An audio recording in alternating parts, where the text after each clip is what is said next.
Why have video games become so terrible in recent years? You know, games used to make me forget the real world existed. Hours would literally disappear. You'd look up at the time and realize you'd missed dinner and you didn't even care. As when I look back on those times, it all just felt so pure and simple. Like the developers had built something for you to just enjoy, with no strings attached once you purchased the game from the store and loaded it up. It was a ritual to stand outside waiting for the new game, going around the entire store browsing the physical copies. Gaming shops would be full of people, all just looking around wanting to play new things, or just testing out new games in store. This is why ownership and player control really was the DNA of the entire gaming industry. You could play Destiny with your friends every evening after waiting for the hype since Halo. Call of Duty matches that didn't require a credit card to win. Even mobile games like Angry Birds only cost 99 cents with the intention that you'd own them forever. Gaming truly was a magical period a decade ago, but we only realized how amazing we had it when it was taken away from us. And just look at what's replaced it. Call of Duty Black Ops 7 has you fighting giant monsters and dodging massive machetes falling from the sky. Zombies everywhere, physics-breaking brain rot that looks like Fortnite. Because when you look back now, that did a golden era has just completely shattered.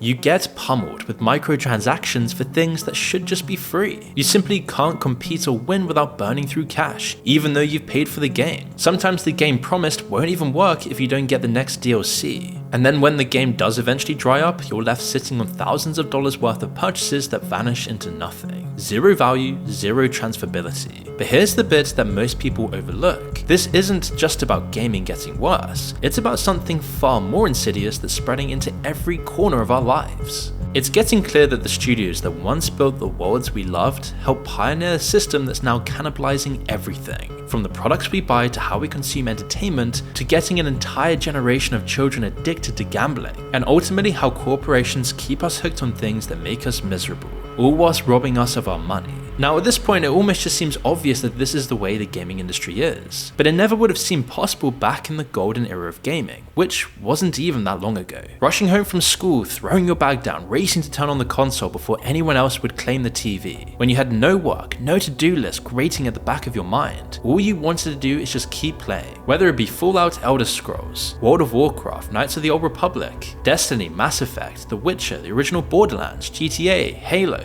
Age of Empires, Call of Duty, it doesn't even matter. There were so many crazy good games, but all of them were similar in the fact that they gave you something the real world couldn't. A place where your decisions actually mattered, where you could socialize with people you wouldn't normally talk to. At school, you just felt like another kid in the crowd staying with the same friend group. But in a game, you had control and power, all while having lots of fun and socializing. It was genuinely escapism in its purest form. You could spend your Saturday completely alone, lost in these massive worlds, but it didn't feel lonely. It just felt like an adventure, it felt wholesome, stimulating, but it was also social in a way that it isn't now. That's why Saturday mornings meant coordinating with friends hours in advance, why pizza nights in someone's basement for Halo tournaments felt more important than anything else. Gaming didn't just entertain us, it built our social world. It gave us a sense of community in an age of loneliness. You'd play endlessly with friends and strangers who became friends, sometimes even meeting them in real life. Some of your deepest childhood friendships were forged in these digital environments, it was for me at least. But that's when you realize that something about those experiences felt fundamentally different. Games used to respect our curiosity and intelligence, painstakingly crafted so every detail was exquisite and perfect. They required you to think strategically, to pay attention, to engage rather than mindlessly consume. That respect for the player, companies built their entire reputation on it. Take Bethesda's Morrowind in 2002, a vast detailed environment containing loads of cool creative architecture and some 200 books documenting the world's history. It's actually unbelievable how much work went into this, and all that hard work did pay off massively. Oblivion then arrived in 2006 and instantly topped it. Then it was Skyrim in 2011, which blew people's minds again, selling even more copies. It is still one of the best-selling games of all time, with a 96 Metacritic score and 227 gaming awards. These games were among the best for giving people total autonomy and control. You can go anywhere, do anything, ignore the main quest entirely and just wander into a cave, find a random book that tells you the history of some obscure guild from 300 years ago, or just find yourself immersed in a questline you had no idea existed. I'm sure we all know people who sunk hundreds of hours into Skyrim and still found new things. I used to be an adventurer like you became a meme that transcended gaming itself. Gamers like World of Warcraft became cultural icons, appearing on TV shows like South Park. Everyone relied on Warzone to stay connected with friends in 2022. And you've probably got something else to add to this endless list of amazing gaming experiences. It was practically endless. And you honestly realized that we had it so good before the course of gaming was steered onto a different path that no one wanted or asked for. Because somewhere along the way, games began to change in ways that didn't feel important at first. You might even remember when things started changing around 2014-2015. Right when corporate money started flooding into gaming like never before. Big tech spotted an industry bigger than Hollywood and wanted exposure. With low interest rates and cheap capital, the culture surrounding tech changed too. Move fast and break things became the mantra, and the patient, methodical strategy that defined the golden era started to break apart. Then came a tidal wave of acquisitions. In 2014 alone, Microsoft bought Mojang, which created Minecraft, for $2.5 billion. Facebook then paid $2 billion for Oculus VR. Amazon grabbed Twitch for nearly $1 billion. And once that happened, the floodgates were open. And it never really stopped. Of course, the massive institutional investors like BlackRock, Vanguard, and State Street also quietly became large shareholders in major gaming companies. Unsurprisingly, BlackRock alone owned over 7% of Activision and held major stakes in EA. Crucially, they started to control the voting rights that influenced corporate strategy. Big tech is one thing, BlackRock is another, but what about when entire governments get involved in gaming? Well, this is exactly what happened when EA changed hands at an insane $55 billion. The buyers? Saudi Arabia's public investment fund, Silver Lake Private Equity, and Jared Kushner's investment firm Affinity Partners. So the Saudi government now owns the company behind FIFA, Madden, Battlefield, and The Sims. I mean, EA's already hated enough and has already destroyed more cherished studios than any other publisher in history, and I mean systematically. Here's how it tends to play out. They acquire an innovative studio, force a live service pivot, meaning pivoting closed-loop games to something that evolves constantly with ongoing costs for players, or just set unrealistic sales targets and squeeze the company for everything. Then they shut down when the creative team can't transform a game into a microtransaction factory. So let's start with the biggest names they obliterated. First, we have Westwood Studios, which created Command & Conquer and pioneered real-time strategy games. EA bought them in 1998 for $122.5 million. By March 2003, they were gone. One underperforming title and EA closed them down entirely. The co-founder said the shift from passion to profit took its toll. Then there's Bullfrog Productions, who invented the god game genre. We're talking Populous Theme Park and Theme Hospital and Dungeon Keeper. EA absorbed them in 1995, and by 2001, the studio was effectively dead, partly due to pressure from EA and partly because their own bosses succumbed to greed and money. EA eventually forced the team to make licensed Harry Potter games instead. Anthem by BioWare practically failed under EA too, leaving the sequel cancelled. Then we have the case of Visceral Games in October 2017. Their Dead Space series defined survival horror and was profitable, but EA looked at those numbers and said that's not enough. They cancelled Visceral's ambitious single-player Star Wars game mid-development and shut down the entire studio, meaning 80 developers lost their jobs just like that. But why does this matter? Well, because EA decided single-player games obviously don't make enough money compared to live service games with endless microtransactions, which are a massive part of all of this greed and destruction of video games as a whole. EA brought the very worst form of this to gaming. It's a form of gambling, and they pushed it to kids. This is an outrage that should have been spoken about more by our politicians. Kids are obviously the giant market for video games, and when you push microtransactions, loot boxes, and all of this digital form of gambling,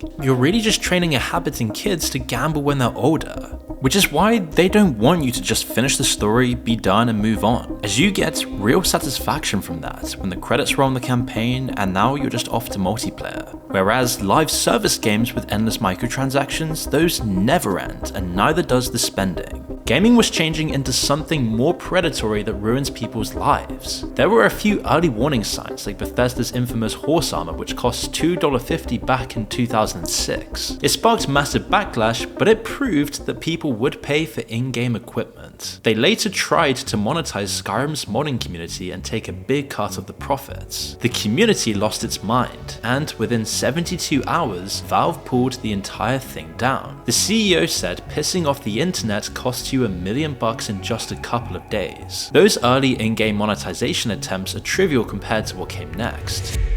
But before we continue, I want to thank Clean My Mac for sponsoring today's video, as it's that time of the year when everything just starts piling up: work, travel, and even digital clutter. It's that time when your Mac starts running slow, random pop-ups appear, and you've got no idea what's actually taking up all that space on your device. Which is why I want to tell you about Clean My Mac, as it's what I use to fix that. It's basically a control center for your Mac. It clears out old junk files, old cache, duplicate downloads, and all the background stuff that quietly fills up your system. The Smart Care feature keeps everything optimized, and it even has an anti-malware engine that scans for threats in one click to keep your Mac secure and running like new. They've also added a new cloud cleanup tool that scans your iCloud, Google Drive, and OneDrive, which then finds massive files that you might not even know about, wasting space both locally and online. Everything happens right on your Mac, so none of your private data ever leaves your computer, meaning it's fast, safe, and surprisingly satisfying to watch the clutter disappear. It just makes your Mac feel so much more organized and fresh. And since it's the holidays, the timing couldn't be any better. Everyone's baking cookies and wrapping gifts, but your Mac is full of the wrong kind of cookies, digital ones that slow down everything. But with Clean My Mac, they will clear all the wrong cookies so that you can enjoy the right ones. So get tidy today with a 7-day free trial and use my code MOONREAL for 20% off.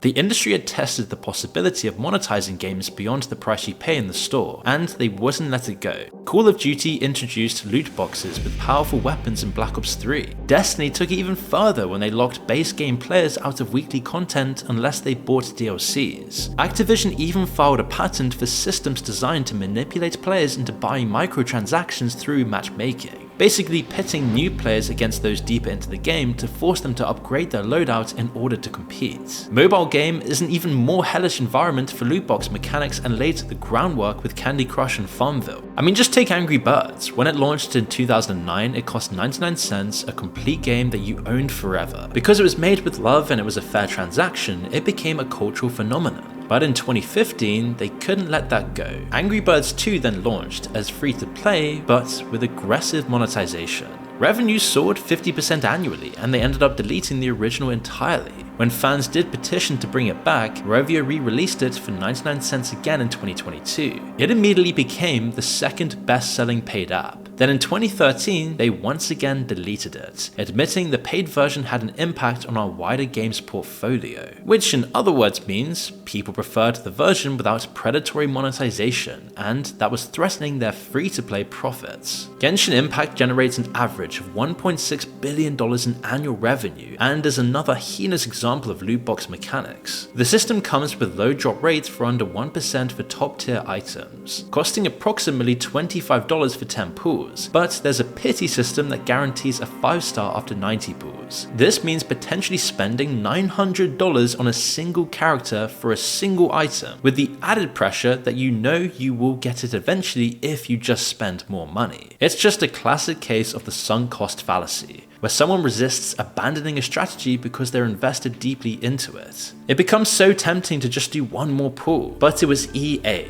who brought the very worst form of loot boxes to gaming and pushed it to children. FIFA Ultimate Team is a perfect example of this. It generated 29% of EA's entire revenue. And it works like this: you buy packs of virtual cards. You don't know what's in them, it's pure RNG, meaning it's using a random number generator, just like a slot machine. Then they used influencer marketing at a massive scale, advertising unrealistically impressive card pools to get everyone hooked. And suddenly, if you didn't do this, you would always be at a massive disadvantage compared to others who spent more on this. That's why there's tons of stories of people losing thousands on these games. Kids buying hundreds of packs on credit cards that their parents can't afford. People have literally gone into rehab for this. Belgium and the Netherlands eventually declared EA's loot boxes illegal gambling. They threatened fines up to €800,000 and 5 years imprisonment, doubled if you're selling to minors. EA tried to fight this in court and lost, but practically everywhere else, it's just business as usual. When Star Wars Battlefront 2 came out with its brutal loot box system, EA finally felt compelled to defend their business practices on Reddit, saying, quote, "The intent is to provide players with a sense of pride and accomplishment." This became the most downvoted comment in Reddit history, with 673,000 downvotes. This is exactly what Big Tech, BlackRock, and the Saudi government want a piece of. Gaming had cracked something that social media platforms had been chasing for years, people willingly paying money to stay hooked. Facebook could keep you scrolling, but monetizing that compulsion was tricky. Games just asked you for your credit card, and you practically handed it over. The other difference was scale and precision. Gaming companies knew that loot boxes worked. Tech companies knew why they worked and how to maximize their effectiveness to generate more value for shareholders. They had the testing infrastructure, the behavioral data, and the models that could predict exactly when someone was about to quit versus when they were one purchase away from staying. I do wonder though whether we might have actually accepted the rise of aggressive microtransactions to some extent if the games themselves kept improving and blowing our minds. But it's been the exact opposite. And this shows you what they stole from the gaming experience itself. That feeling of a shared memory with your friends is all just being ripped away by games that just suck time after time. Imagine something as beloved as Call of Duty, which had Hans Zimmer composing the music, and MLG memes completely taking over the discourse online. But in the same last 10 years, it's now one of the most hated franchises in history. The Infinite Warfare trailer that dropped in 2016 became the second most disliked video on YouTube with over 3.9 million dislikes. But at least you could pay for some weird camo. Then they held the Modern Warfare remaster, which is the game everyone actually wanted, behind expensive Infinite Warfare bundles. When Microsoft later bought ZeniMax, Bethesda's parent company, for $7.5 billion in cash, they had one chance to prove it could work. And to be fair, their first game, Starfield, got decent scores, but once people got stuck in, it just felt so empty. Thousands of planets to explore, but few of them had anything interesting on them. Then came mods, except this time they were called creations. We're talking an absolutely outrageous $7 for a 15-minute quest in a $70 game. Within 2 years, players dropped 97% to around 3,700 average players. For perspective, Skyrim still has some 20,000 daily players. Other new games don't even work when they're released. When the highly anticipated Fallout 76 dropped in November 2018, there were over 200 bugs identified at launch, leading to a 56GB day one patch. They'd advertised a $200 Power Armor edition with a West-Tech canvas duffel bag, but what actually shipped was cheap nylon, and so everyone blew up about it. When people complained, their response was to offer a pathetic 500 atoms, roughly $5 worth of in-game currency, as compensation for a $200 purchase. It turned out they'd given actual canvas bags to influencers at a private event the month before, whereas regular customers, the ones dumb enough to pay $200, got the garbage. That didn't just feel like incompetence anymore. It was just pure contempt for those who'd loved the franchise the most. Sure, there have been a few anomalies in recent years, Red Dead Redemption, Elden Ring, Battlefield 3, but you get a game like that every few years, whereas it used to be a few every single year, and even these rare exceptions are constantly pushed back or cancelled. Speaking of which, you've probably heard that GTA 6 is once again delayed. It's a game that's expected to cost an unprecedented $2 billion to make, more than any game in history. And for some perspective, the Burj Khalifa in Dubai, the literal tallest building in the world, cost more like $1.5 billion and was completed in just 6 years. Since it was announced, we've seen 12 Call of Duty games and 8 Assassin's Creed games released in that same time frame. And yet, the GTA franchise will always be better remembered. People don't care if it's going to cost a bunch or when it's even going to be released, because Rockstar is seemingly one of the only AAA studios that still builds the magical game experiences that we had in the golden era. But this super slow, expensive development model is just so incredibly risky, because making a profit from this kind of game will just become harder and harder without charging through the roof. There's so much riding on it, it's literally a once-in-a-generation event, and probably the only game that can save gaming right now. How crazy is that? A game people are genuinely excited for that might happen once every decade or so if we're even lucky. But behind the scenes, while gaming profits are higher than ever because of all of these horrendous in-game transactions sucking money out of players, the working conditions have also become terrible too. We saw this clearly when the gaming publication Kotaku investigated behind the scenes at that car crash Fallout 76 release, where they found evidence of QA testers working 10 hours a day, 6 days a week, with low pay being offered pizza and a $200 bonus to give up their weekends. Some testers had their bathroom breaks timed. One said they'd fantasized about breaking a bone on the stairs so they'd be too injured to come to work. Think about that. That's the kind of thing that happens in a labor camp in China. And the gaming industry has laid off something like 45,000 workers since 2022. When Microsoft bought Activision for nearly $69 billion, they immediately cut thousands of people. Unity, Sony, the same story. And a lot of these people were the OG developers of the greatest games, the actual artists with the creativity behind the games that made our childhoods. Then one day they're just laid off in a Zoom call by these giant faceless companies, or just finding out from social media before HR even tells them. And so you can see how anything remotely human has been hollowed out of the industry in the name of efficiency. So they don't respect the studios, they don't respect the developers. And you know what else they don't respect? The actual stories and worlds that made these franchises valuable in the first place. Just look at what Netflix did to The Witcher. According to a former writer on the show, some of the writers actively disliked the books and games, and would even mock the source material in the writer's room. They hired people who didn't just not care about the thing they were adapting, they actively made fun of it. Henry Cavill, who was a massive fan of the books and games, spent 3 seasons fighting the showrunner to stay faithful to the source material. It got so bad they had to leave after season 3, and then the viewership collapsed with it. The prequel, Blood Origin, got an outrageously bad 13% audience score on Rotten Tomatoes. So far this all looks like a classic tale of corporate corruption and greed, but there's honestly a darker edge to this all. I mean, you've got to wonder, are people actually having fun when they even play these games these days? There's a crucial difference between fun and compulsion. Fun is intrinsic, it arises from genuine engagement with the game world, from solving challenging puzzles, from collaborating with friends, making memories, socializing, and feeling really immersed in a different world. Compulsion is extrinsic, driven by the promise of external rewards, by fear of missing out, by the nagging feeling that you need to keep playing even when you're not enjoying it. Rewiring your brain with addictive gambling mechanisms. Scan Reddit and YouTube comments and you'll find tons of posts just saying the same thing. I just don't enjoy playing games anymore. 63% of people don't even buy games now, an all-time low.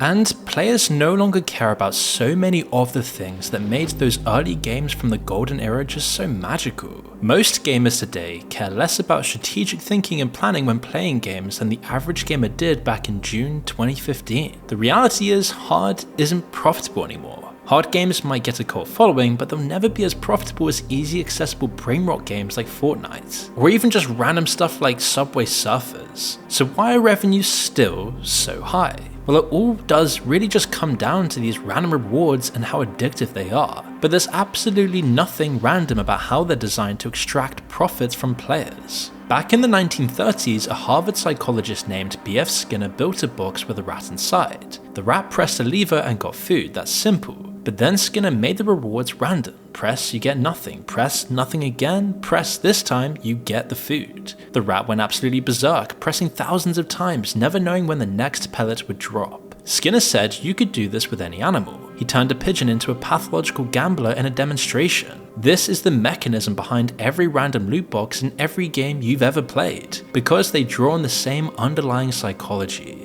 Genshin generates an average of $1.6 billion in annual revenue, and is one of the most egregious examples of using addictive psychology for player profit extraction. Loot boxes come with low drop rates of under 1% for top tier items, costing approximately $25 for 10 pulls, but there's a pity system that guarantees a 5-star after 90 pulls. This means potentially spending $900 on a single character for a single item, with the added pressure that you know you will get it eventually if you spend more. Valve even, who were once the good guys, actually pioneered these exploitation techniques. Here's a stat that will truly shock you. By April 2019, over 71% of the most played Steam games featured loot boxes, with 86% containing cosmetic microtransactions. Valve earned nearly $1 billion from Counter-Strike loot boxes in 2023 alone. They claim they have no business relationship with gambling sites, and yet their entire system enables a massive grey market of skin gambling.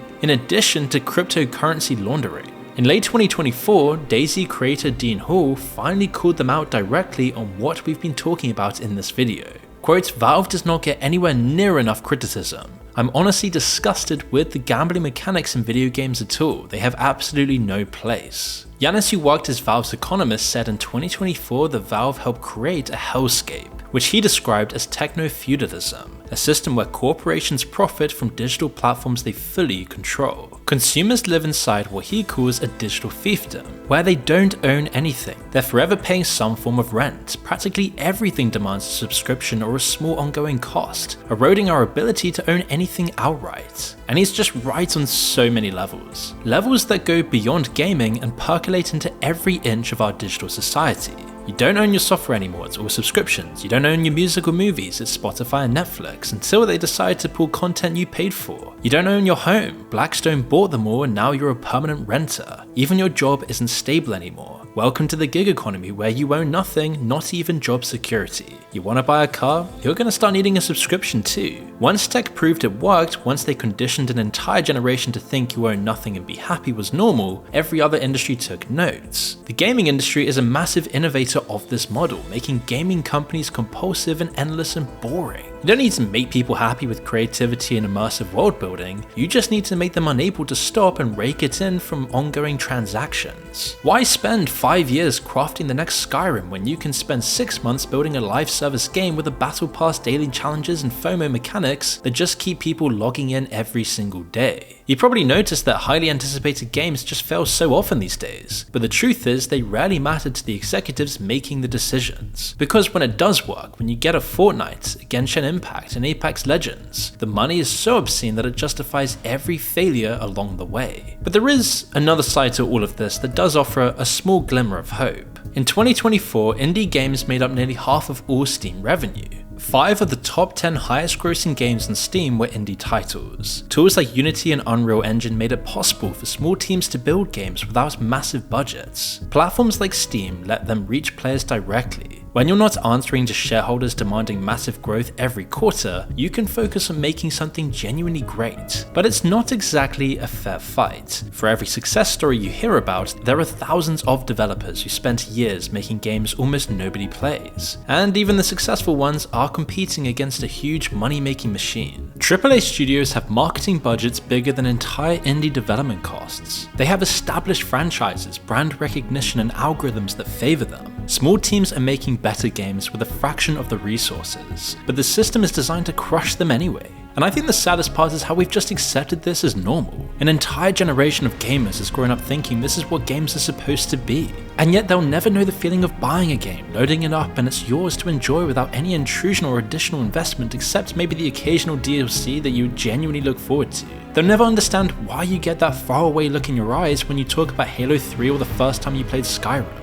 What are we handing down to them? What world are we leaving behind? The industry makes more money than ever, but we've lost something that can't be measured in revenue. Curiosity, adventure, discovery, and community. Whatever you used to feel, it's just fading away. People keep playing even though they're not content or happy like they once used to be. We had something special. We had worlds we could get lost in, stories that stayed with us, moments we still remember years later. Now you can see they just traded it all the way for microtransactions, endless gameplay seasons, and loot boxes, for something that makes us all measurably less happy while they get richer and richer, destroying video games in the process.